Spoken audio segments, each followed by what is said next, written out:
Today on CCX News, a vote on whether to ban a book. We have details on the controversy and the Osseo School Board decision. The Osseo School Board has decided to keep a controversial book on Maple Grove High School shelves. However, the vote was split. The book is a graphic memoir titled Fun Home, a family tragicomic written by Allison Bechtel. It was brought to a district-level reevaluation committee for review in January. That committee voted 7-1 to retain the book, but the book was challenged again by a district parent.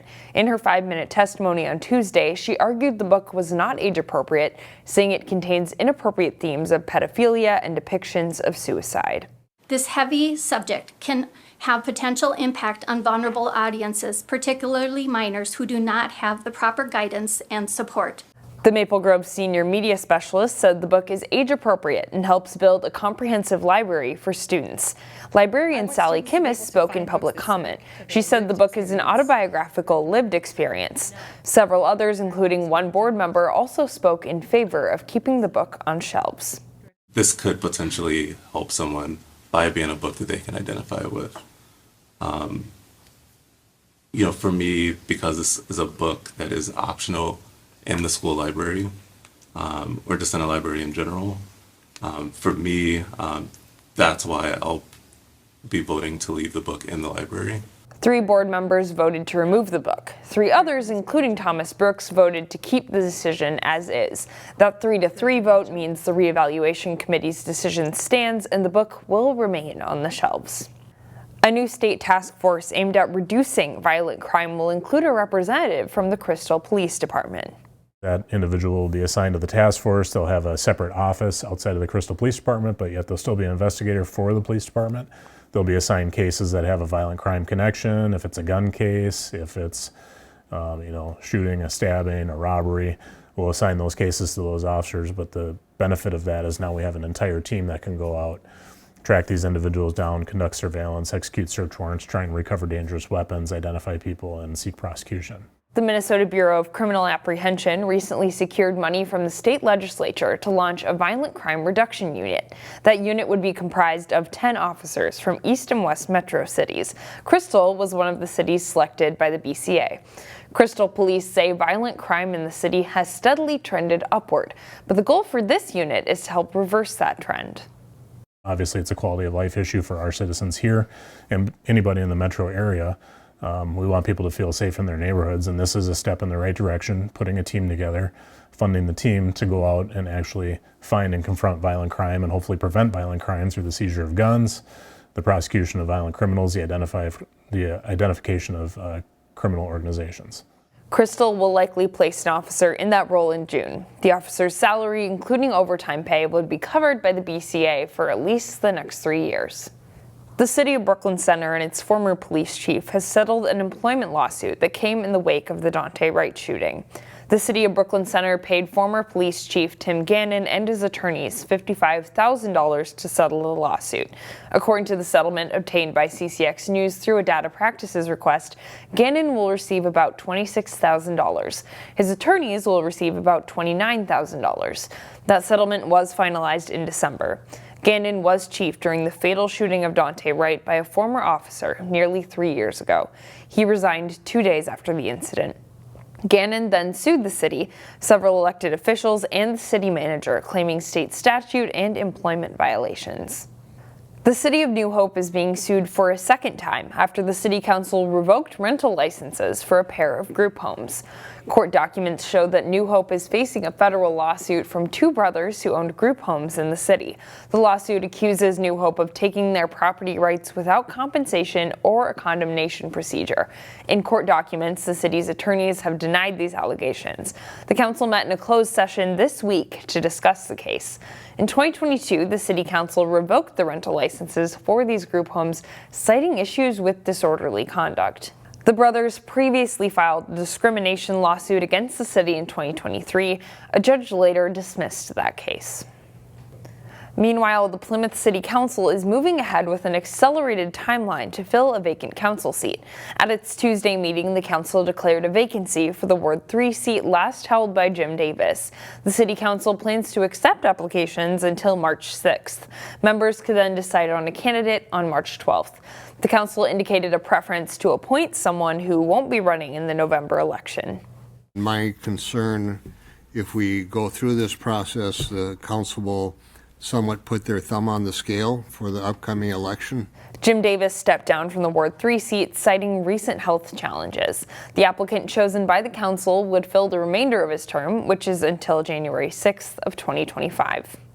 The Department of Natural Resources is looking for feedback from those who fish on Medicine Lake. It's a part of the DNR's Fisheries Management Plan. That plan helps the DNR decide how to help those lakes' fish populations. Some things the department has done in the past is limit the number of fish of each species that can be caught in a day. Fisheries specialist Christian Macaroni says this helps promote a healthy lake environment. Well, it's important not to overfish a fish population, because we value our fisheries, and so we want them to persist. And if too many fish are taken out and there's not enough to reproduce, then we're going to lose that. And we don't want to do that. We want to take care of our fish. Macaroni says it's important to know how people use the lake. If you fish or swim at Medicine Lake, the DNR wants to hear from you before the end of February. You can call their Shakopee office to offer feedback at 952-236-5170.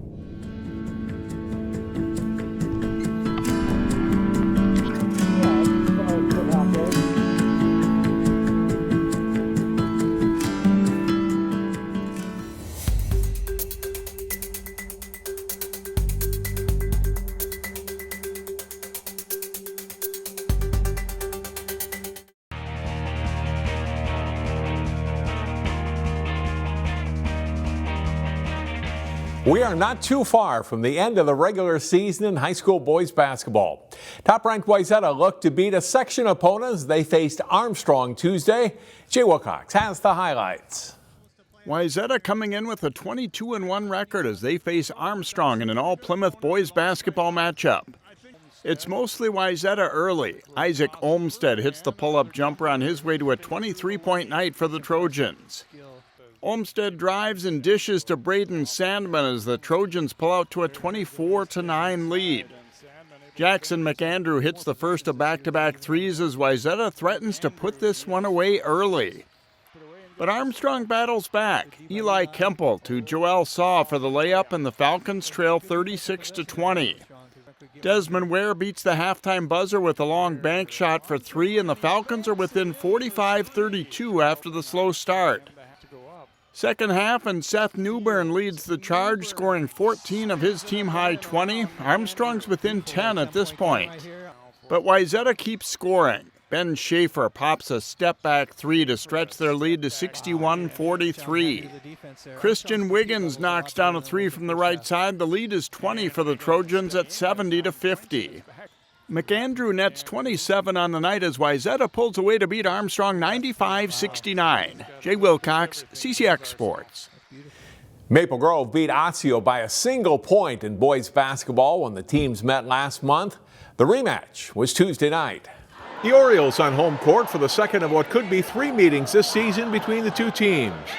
Maple Grove's Gannon McGuire passes to Michael Wagner on the block, and he turns into the lane and hits the soft jumper for a 9-4 Crimson lead. The Orioles' Aaron Smith with a great bounce pass to a cutting Damari Larkins, who twists in for two. Osseo on a 15-3 scoring run goes in front by 7. And when Larkins hits the step-back three right before the halftime buzzer, Osseo had built an 18-point lead at the break, 40-22. Early second half, the Orioles' Temi Donato with a great spin move gets to the rack and scores two. Osseo up by 24. But the Crimson chip away. Keegan Harney hits a long three-pointer from Maple Grove. They get the deficit down to 10. And then it's Henry Stang going coast to coast for the layup, but it's not quite enough for the Crimson. Osseo wins 59-54. The Orioles are now 16-8. Maple Grove falls to 15-8. The Breck Blake boys swim and dive team begins its quest for yet another state Class A title this week with section competition. It's a time of year the Bear Stangs live for. 7 in a row. Not since Rochester High School in the 1950s has a Minnesota boys high school swim team won this many consecutive state championships. I think it all kind of blends together now, and all I remember now is the faces of these guys, and the joy and what they brought to the team every year. The legacy on this team is incredible. I think just being able to be a part of that every day, seeing the greatness that my teammates want to bring, the coaches, the ambitions they have, everybody setting their goals really high, motivates me. The Bear Stangs are in the pool daily now as they prep for this weekend's section meet in St. Paul. Even as the big favorite to win, the guys know the work that needs to be put in first.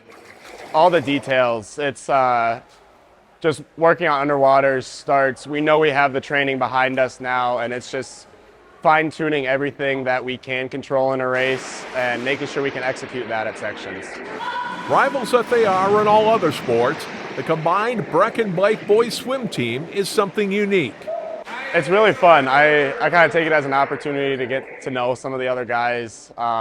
It's super fun to go to a basketball game and see my swim friends, knowing that everyone else is rivals here, but I have some friends at the game. The Section 2A meet runs through Saturday at St. Kate's, with the state meet the next week at the University of Minnesota. In Golden Valley, John Jacobson, CCX Sports.